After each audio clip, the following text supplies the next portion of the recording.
ان الحمد للہ والصلاة والسلام علی نبیہ۔ سورہ بقرہ کی آیت نمبر 73 نے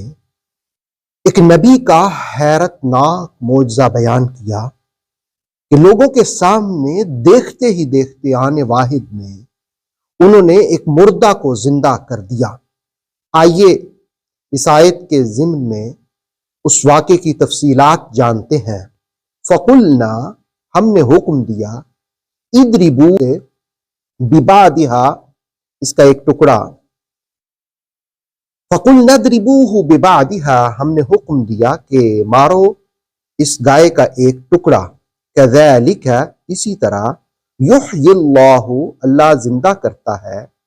الموتى، مردہ کو، کذالک یحیی اللہ الموتى، اسی طرح اللہ مردوں کو زندگی بخشے گا، ویریکم، اور وہ دکھائے گا تمہیں، آیاتہ، اپنی نشانیاں، لعلکم تعقلون، تاکہ تم عقل سے کام لیا کرو۔ بنی اسرائیل میں ایک شخص قتل ہو گیا اور اس کا مقدمہ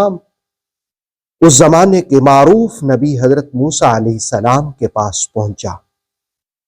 تو آپ نے حکم دیا کہ ایک گائے لو اور اسے ذبح کرو۔ مختلف سوالات کے بعد جس وقت مطلوبہ گائے ملی، اس کو ذبح کیا گیا، تو خطیب شربینی نے سراج منیر میں لکھا کہ ابن عباس رضی اللہ تعالیٰ عنہ فرماتے ہیں کہ حکم ہوا کہ گائے کے ریڑھ کی ہڈی مقتول سے مس کی جائے، اور ابن عطیہ نے المحرر الوجیز میں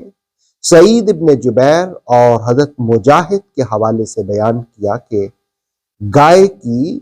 دم کا حکم ہوا کہ وہ مقتول پر مس کی جائے، اور خطیب شربینی ہی نے سراج منیر میں حضرت دہاق کا قول نقل کیا کہ گائے کی زبان مقتول سے مس کرنے کا حکم ہوا، جبکہ علامہ قرطبی علیہ رحمہ نے تفسیر جامع لاحکام القرآن میں حضرت اکرمہ اور کلبی کے حوالے سے بیان کیا کہ گائے کی دائیں ران سے گوشت لے کر وہ مقتول پر مس کیا جائے۔ اصل بات یہ تھی کہ گائے کا کوئی بھی حصہ اگر مقتول پر مس کیا جاتا تو یہاں مقصود اور مطلوب یہ تھا کہ نبی کے معجزے کا اظہار ہو، حضرت موسیٰ علیہ السلام کے معجزے کا اظہار ہو، تو گائے کا کوئی بھی حصہ مارا جاتا تو وہ مقتول زندہ ہو جاتا۔ اب جس وقت گائے کا ایک حصہ اس مقتول پر مس کیا گیا، وہ زندہ ہوا،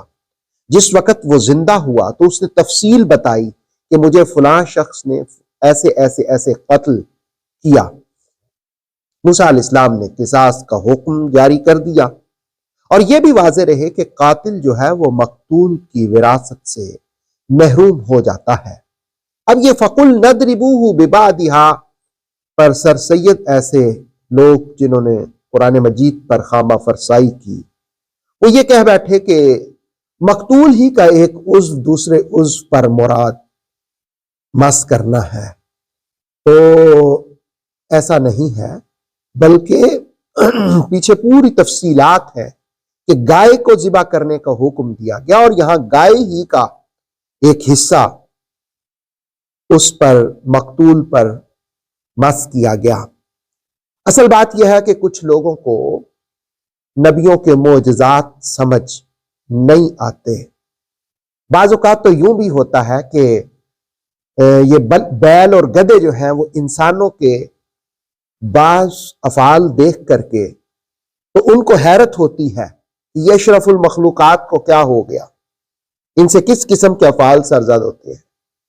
فلسفیوں کا معاملہ بھی شاید کچھ ایسا ہی ہے کہ وہ انبیاء اور رسولوں کے معجزات تعجب کی نظر سے دیکھتے ہیں۔ یہاں پر یہ بات عرض کروں گا کہ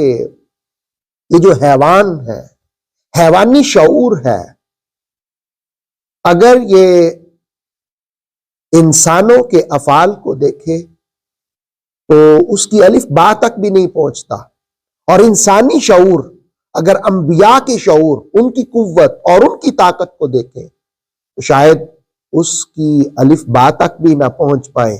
اصل چیز ہے ایمان بالرسالت۔ تفسیر کفال کے حوالے سے تفسیر تبصرہ میں یہ بات بھی رقم کی گئی کہ اللہ رب العالمین نے بنی اسرائیل کے اس مقتول مردہ کو زندہ کر کے اس بات کا اظہار کیا کہ بنی اسرائیل والو جان لو، اور پھر قرآن میں اس کا ذکر کر کے تو قیامت تک قرآن کے مخاطبین کو کہا گیا کہ انسانوں تم جان لو، اگر بنی اسرائیل کے اندر ایک مقتول کو اللہ نے زندہ کر دیا، یحیی اللہ الموتى، تو پھر تم ذرا اپنے اعمال میں بھی غور و فکر کر لو، تمہیں بھی مرنے کے بعد زندہ ہونا ہوگا اور اپنے اعمال کو اپنے سامنے دیکھنا ہوگا۔ اللہ رب العالمین اس وقت کی سختیوں سے بچائے۔ مولا ہم تو تیرے فضل پر یقین رکھتے ہیں، اگر اعمال کی طرف دیکھیں تو یہاں تو بڑی بڑی ہستیاں بھی یہ کہہ ڈالتی ہیں کہ کچھ نہیں پلے،